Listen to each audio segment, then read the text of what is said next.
yung expose ni Toby Chanko, yung idinadaldal niya, yung sinasabi niya, yung testimonya ng matatawag.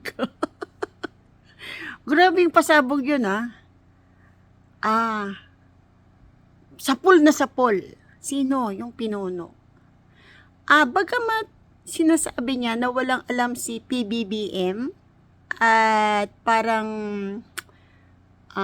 nangyayari mga bagay na hindi niya ina-approvean, pero nangyayari. Congressman Toby Tiangco, kahit pagbali-balig ka rin natin, babagsak pa rin yan kay pinuno di ba? Ang kasi doon, bakit kasi napagamit, di ba? Pagka hindi ka makapag-decide para sa bayan, haba na lang.